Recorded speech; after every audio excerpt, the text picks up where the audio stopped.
Hello, welcome back. My name is Charlie, and I'm fully aware that it is not fall yet. I know that, but I'm also aware that I started reading my first horror novel of the year anyway.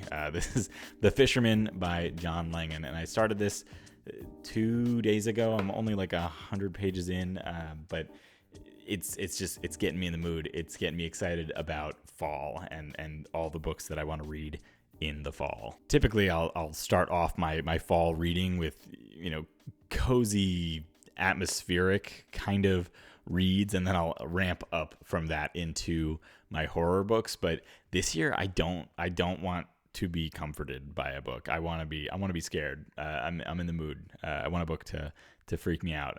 And so I'm going to read you a list here that I have, again, that I've been working on for a while.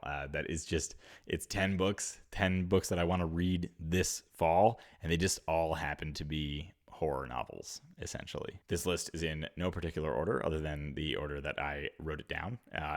And I'm just going to jump right into it. The first book on my list is A House with Good Bones. This is a book by T. Kingfisher. I love T. Kingfisher. I haven't read a ton of her books, but I've read 4 or 5 of them, and I have had a really good time with almost all of them, with the exception of, what was it called? What Feasts at Night.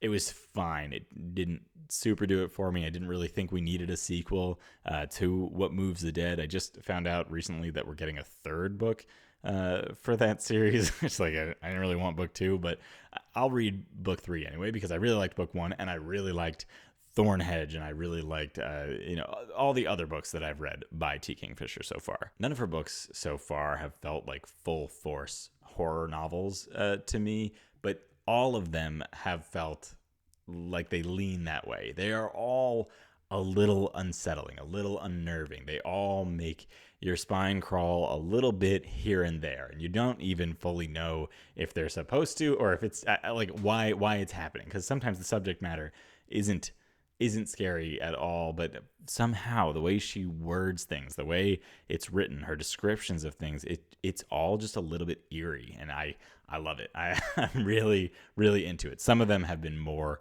horror leaning than others, and I believe that A House with Good Bones is in that area, or arena. It's more horror than, say, Thornhedge, which, like, I wouldn't call Thornhedge a horror novel, but again, there are elements of it that kind of creep you out a little bit. At least for me, I don't know.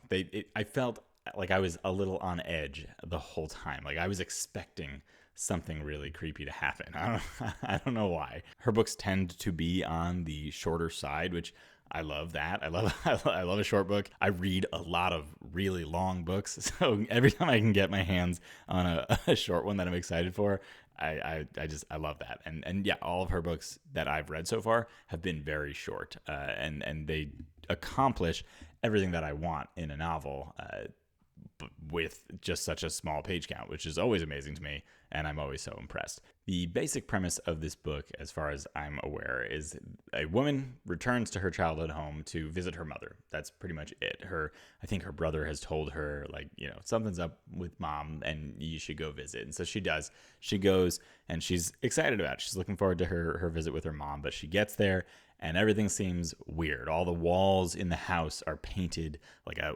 stark white, and her mom is really jumpy and jittery and not herself, and the house doesn't feel right. Mom doesn't feel right.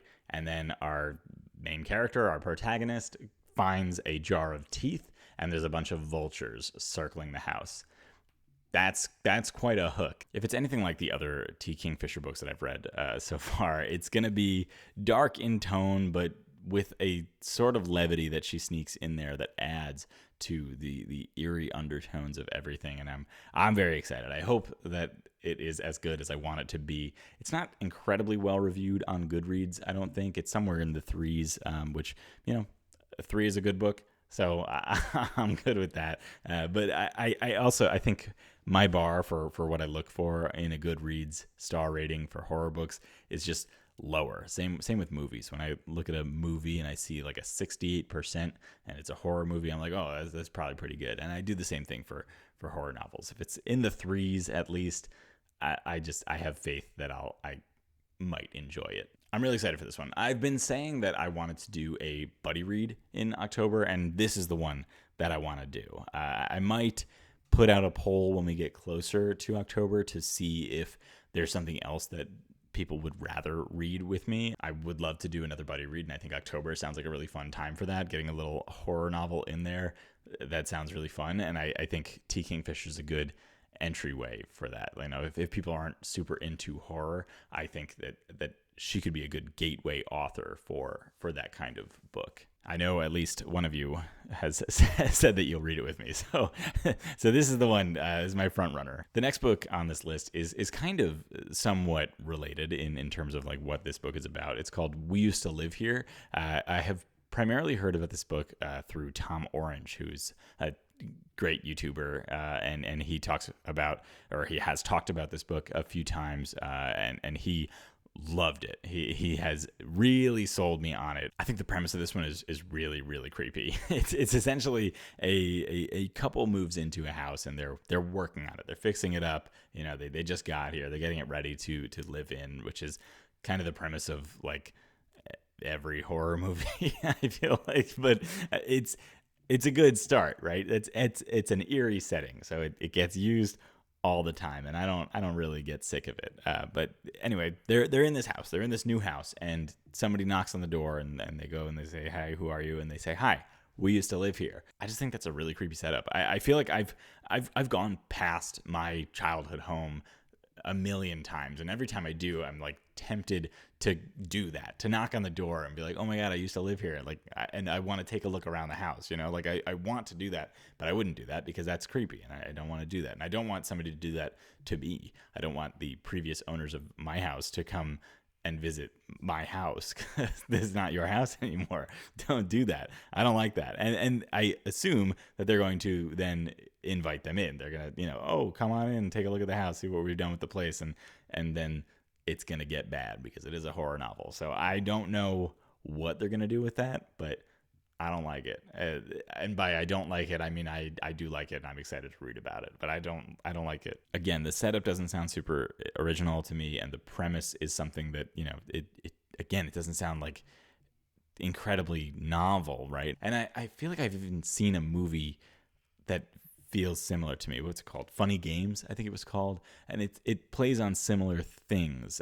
But again, I don't know how this is going to play out. So I can't actually say that they're similar. But, you know, the premise at least is that people come into their somebody else's house and they do bad things. And then it's creepy. I don't like it. I also really want to read The Lesser Dead. This is a book by Christopher Bjornman. Christopher Bjornman is an author that I love. I've read three of his books, the Black Tongue Thief, The Daughter's War, and Between Two Fires. I have loved all three of those, especially the latter two that I mentioned there, and especially The Daughter's War. But he's so good. I love his style, and I really want to go back and read his older works. And this, I don't know how long ago this came out. It's not his first novel, but it came out a little while ago, and it's a vampire book. And I haven't read a ton of vampire books, but I've read Dracula, I've read Carmilla very recently, and I just was messaged the other day, or I guess, I don't know, the other week or something like that, by Danny, who has a YouTube channel, DaniBReading. They are reading, I believe, The Buffalo Hunter by Stephen Graham Jones, and they said in the acknowledgments section of that book, he really hypes up The Lesser Dead. I have the blurb up here on my screen. He says, "Why even bother to write a vampire novel when Christopher Bjornman's The Lesser Dead is already out in the world?" That's quite a sell, and that's coming from Stephen Graham Jones, who I've only read two of his novellas so far, but I really liked them, and they were creepy, especially, what was it called? Mapping the Interior. Ooh, if you want to try Stephen Graham Jones, read Mapping the Interior. Super short and just powerful. I think about that pretty often. I thought it was really, really good. I really want to reread that one.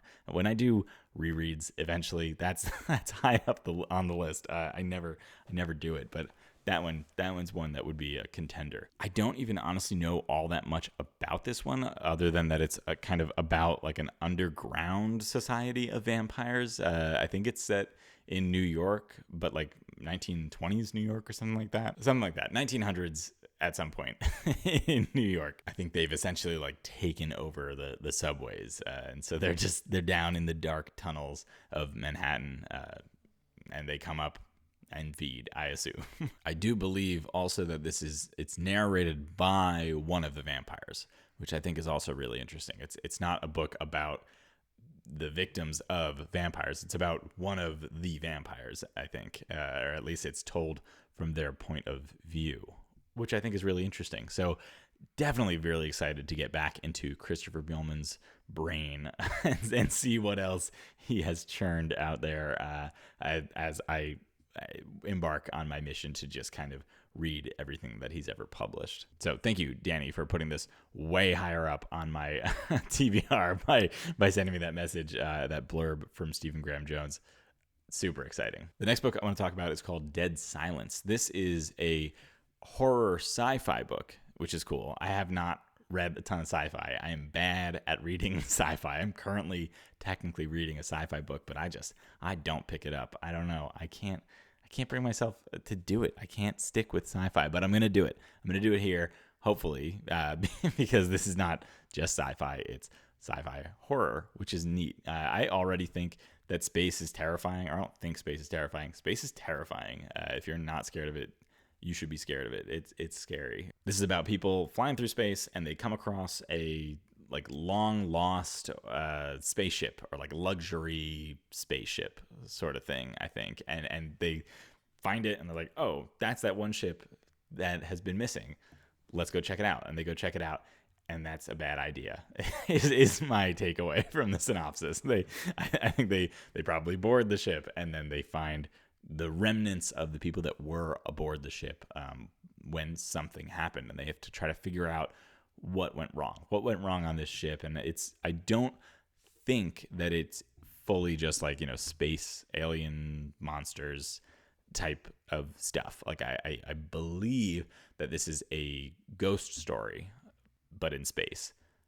If that's true, that's super cool. I'm fully on board. I also really want to finally read Something Wicked This Way Comes. I have not read anything by Ray Bradbury before, but he's a legend, right? He's written some really big books, and I should read some of them, something by him. I feel like I'll probably like his stuff, and I've heard really good things about this book. I believe it's about like a boy or two boys maybe, and they are just like in their town and somewhere in the Midwest, and a traveling circus comes by. I think they like pretty much wake up and there's a whole circus in town, and it just kind of like pops up somehow in the middle of the night. And I think that one of the attractions at the circus at least claims to help you retain your youth or your beauty or something like that, and that there's a severe cost to doing that.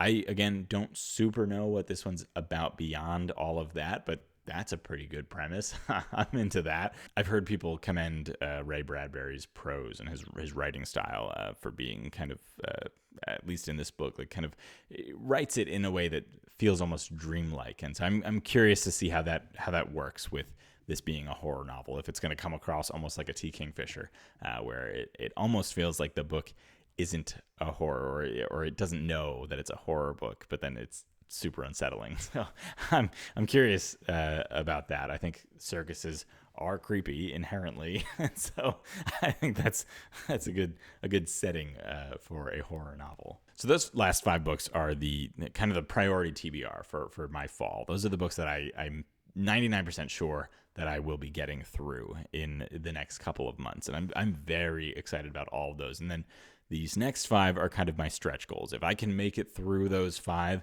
these are the books that I'm going to read next. These books that I'm kind of referring to as my like stretch goals, they're all essentially like horror classics. They're big ones in the genre, and I would love to have them under my belt. The first of which is The Exorcist. Believe it or not, I have not even seen The Exorcist. I have read my best friend's Exorcism, which is obviously, it took a lot from The Exorcist, or it took a lot of inspiration, from The Exorcist, and I've heard a lot about it. forever. I've seen, the her head spin around and something about soup, right? I know about it, and I feel like I know the story, and so I've never felt fully compelled to read it. But there's been a few people in this space of the internet who have read The Exorcist in recent years. Who was it? Books Are Sick last year. He read The Exorcist, and he was like blown away by it. And he's not alone. There's been a few other people that I can't think of right now that have done the same. They've read the book and been like, oh wait, there's so much more to this than what I thought I knew. So I should probably watch the movie, but I don't know. Maybe I should read the book first. I think we pretty much all know what this is about, but I'll give you the really quick version of what I know. A girl gets possessed by some demonic force, and they have an exorcism for her, and it's gross. Again, all I know is that the scene where her head spins around, and the projectile vomiting scene too. Gross, but I'm sure that there is a lot more to it in the book than just that. And when I did read my best friend's exorcism, I wasn't obsessed with that book, but I did get thoroughly creeped out at some points, which I think says a lot, because I'm not easily scared, at least by media. I get scared at the grocery store when I have to make a phone call, but I don't get scared by movies very easily, and books. Very rarely do I actually feel like, physically scared from a book. But my best friend's exorcism had a few scenes where just the writing was so vivid, and just my chest got tight, and it was really good.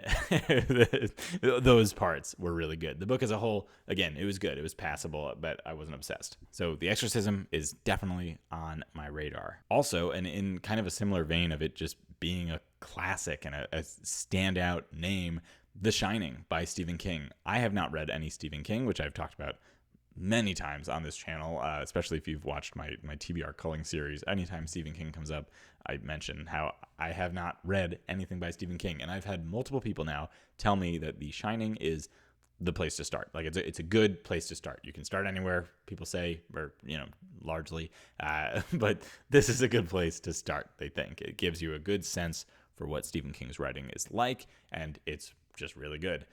Similar to The Exorcism, I have never seen the movie of The Shining, so I'm in a good space to jump into The Shining. Sometimes I feel less motivated to watch or to read a book after I've seen the movie, which you shouldn't, because they're different, but sometimes I do. I haven't done it. I'm going in blank. I know pretty much nothing about The Shining other than the basic premise, but I don't know what happens.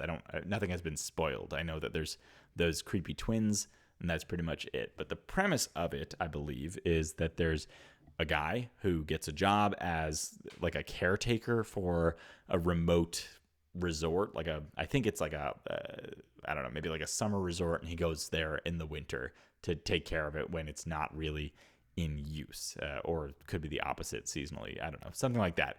And he gets there with his family, and it's somehow also about his alcoholism, but also he's in like a empty hotel, which again, a terrifying setting, and creepy things happen. So I don't know if this is like creepy things happen because there are actual demons here, or if it's kind of him battling his own demons. Is it metaphorical because he's an alcoholic and he has to deal with that, and so now there's all these things. I have no idea. Is this hotel actually haunted, or is he haunted? I don't know, but I'm curious to find out. And again, Stephen King is a huge name.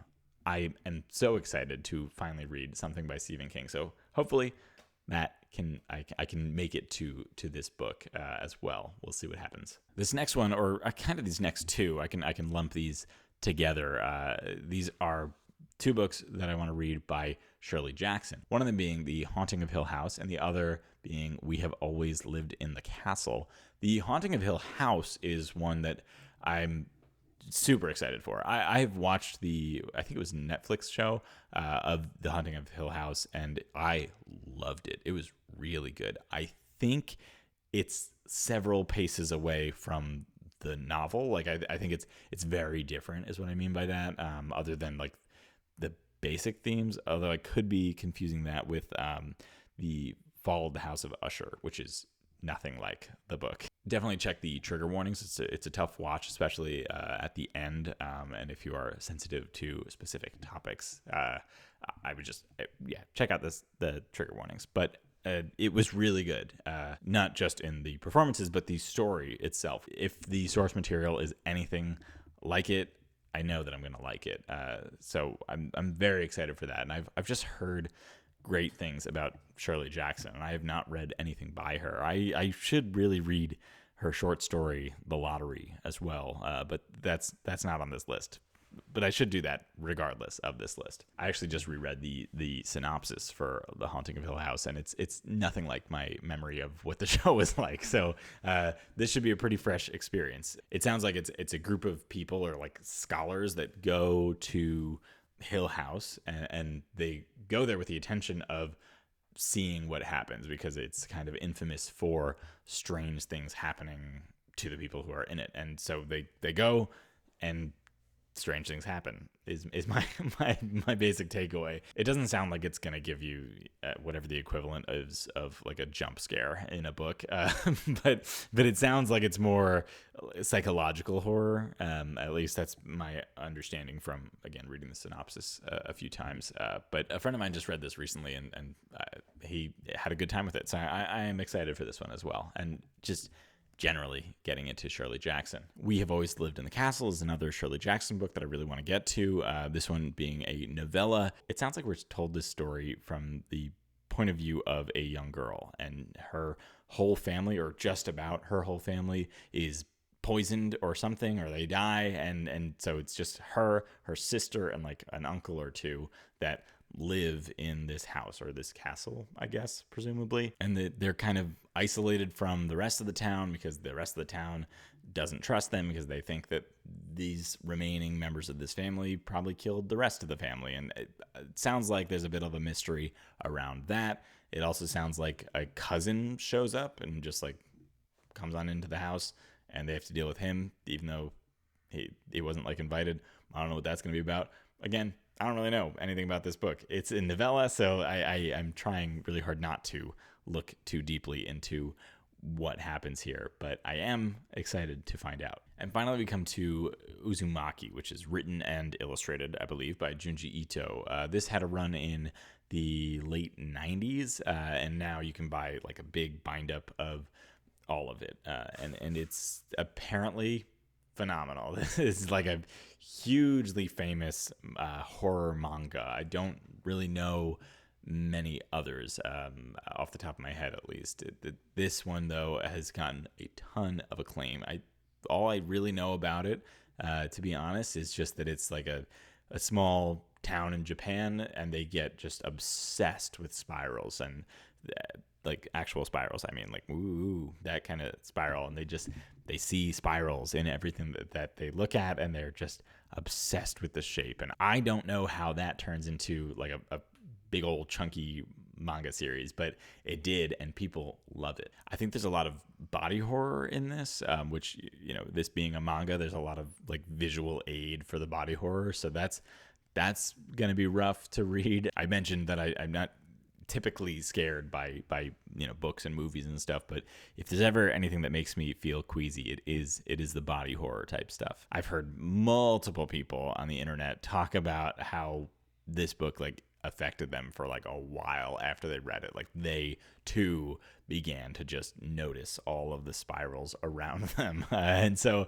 that sounds really fun. That sounds creepy, and I'm here for it. I'm into it. I honestly couldn't really find a ton more information on this. You know, when you search for a synopsis of Uzumaki, what I said here is pretty much all you get. But I did find a couple of really good reviews on Goodreads that gave me a good idea of what to expect. One of them said, "I'm traumatized, but in a good way," and the other one said, "I entered this story unafraid of snails, and I leave it afraid of snails." So I don't know. I don't really know what to do with that. But I'm excited. I said there were 10 books on this list, and there were 10 books on my list written down, but I forgot that I brought down Ring Shout by P. Jelly Clark. This book I bought a while ago, and I think I mentioned it here on the channel at that time, saying that this is a book I wanted to get to really soon. It's a novella by P. Jelly Clark. I read one other thing by P. Jelly Clark. I really liked it, so I picked this up. This is like a horror novel that he's written, and it sounds really good. This book takes place in the 1920s, I believe, in Georgia, and in it we follow, I believe, like the leader of this black resistance group, and they are resisting the KKK, and it is them. It is, it's not like these people based off of the KKK.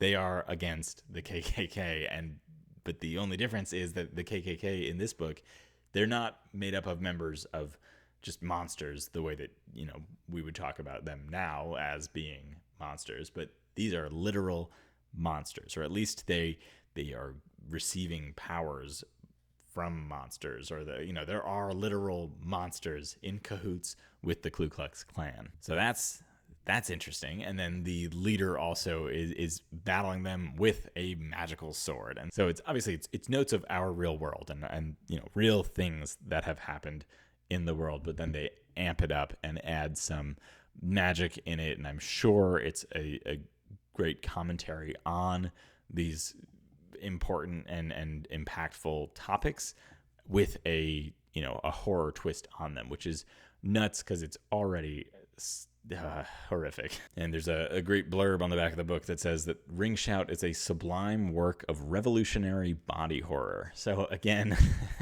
if one of these books is going to make me squeamish, it's probably going to be this one. I'm really excited. I'm excited for all of these, but that's the only one that I physically own. And that's it. That's the end of the list. Those are not the only books that I'm going to read in the next couple of months. And similarly, I will likely not read all of these books in the next couple of months because I am ultimately a mood reader. But currently, these are the books that I'm in the mood for, and I'm very excited about this list. And I'm going to get to at least those first 5 in these next couple of months, and I could not be more stoked. If you are at all interested in any of these books, please let me know. I'd love to talk to you about that in the comments. And if you want to read any of these along with me, let me know that too. I've been amping up the amount of buddy reads that I've been doing recently. A lot of them on the more casual side. It's been a lot of fun. So please let me know, especially if you want to read A House with Good Bones, because I do think I will do a formal buddy read for that one. But let me know. We'll see. I could switch it up. It could be anything else. It could be that and something else. We'll see what happens. But that's it. I will see you next week. Thanks so much. Bye.